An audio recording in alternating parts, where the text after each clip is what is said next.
Hello bachcho, let's see the question. The question says following figure shows four situations in which positive and negative charges move horizontally through a region and gives the rate at which each charge moves.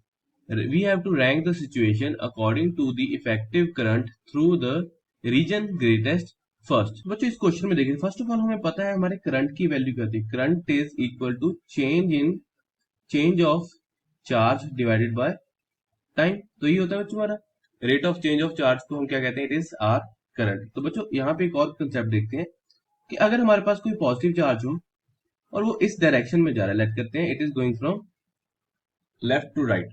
तो बच्चों हमें पता है due to positive charge जो हमारी current की direction होती है वो भी क्या होती है, it is same in the direction of positive charge. ठीक है बच्चों, तो ये दोनों क्या होती है, सेम डायरेक्शन होती है दोनों की. यहाँ पे लिख देते हैं this is same direction due to positive charge. And अगर हम नेगेटिव चार्ज की बात करें तो अगर हमारा नेगेटिव चार्ज आ रहा है that is going from positive from left to right. ठीक है बच्चों, तो करंट की डायरेक्शन क्या हो जाएगी, it becomes opposite to the negative charge. तो यहाँ पे हम कह सकते हैं it is opposite in direction, both are opposite in direction.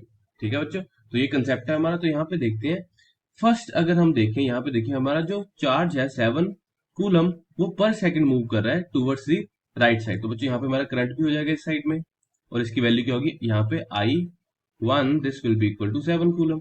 ठीक है बच्चों, सेकंड केस देखिए ड्यू टू 4 कूलम चार्ज. तो यहाँ पे हम ड्रॉ कर लेते हैं ड्यू टू 4 कूलम चार्ज हमारा करंट तो इसी डायरेक्शन में आ जाएगा. तो यहाँ पे लिख देते हैं I2 I2 will be equal to 4. अब बच्चों देखिए यहाँ पे जो 3 कूलम है उसकी वजह से भी चार्ज इसी डायरेक्शन में आएगा. तो यहाँ पे दोनों ऐड हो जाएंगे, दिस विल बी 3 एम्पियर. दोनों एम्पियर में ले लेते हैं.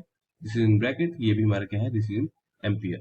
ठीक है बच्चों, तो ये आ गया सेकंड केस. अब अगर थर्ड केस की बात करें, देखिए हमारा ड्यू टू नेगेटिव चार्ज हमारा करंट क्या होगा, इस डायरेक्शन में होगा 2 कूलम पर सेकंड. तो ये कितना हो जाएगा, I3 will be 2 ampere. 2 ampere. अब देखिए 5 कूलम भी डायरेक्शन इस साइड है तो ये दोनों ऐड हो जाएंगे, यहाँ पे हमारा हो जाएगा 5 एम्पियर और ये कितना हो गया, दिस इज टोटल 7 एम्पियर. यहाँ भी हमारा कितना हो गया था, I2 भी 7 एम्पियर था. अब बच्चों थर्ड केस देखिए ड्यू टू नेगेटिव चार्ज हमारा करंट इस डायरेक्शन में होगा, कितना होगा I4 this will be equal to first 6 होगा. अब देखिए पॉजिटिव चार्ज हमारा ऑपोजिट डायरेक्शन में है तो ये क्या हो जाएगा, यहाँ पे नेगेटिव हो जाएगा, माइनस हो जाएगा, दिस विल बी 1. तो ये कितना आ गया 6 minus 1 ampere that is 5 ampere. तो यहाँ पे बच्चों हमने वैल्यूज फाइंड कर ली, लिखते हैं I1 is 7 ampere, I2 is 7 ampere, I3 is again 7 ampere and I4 is 5 ampere. तो बच्चों इस डाटा से हम लिख सकते हैं, using this data we can write that are I1 is equal to I2 is equal to I3 which is greater than I4. तो बच्चों हमारी जो कंडीशन करेक्ट हो जाएगी वो होगी ऑप्शन नंबर सी. सो बच्चों I hope you understood it well. Best of luck.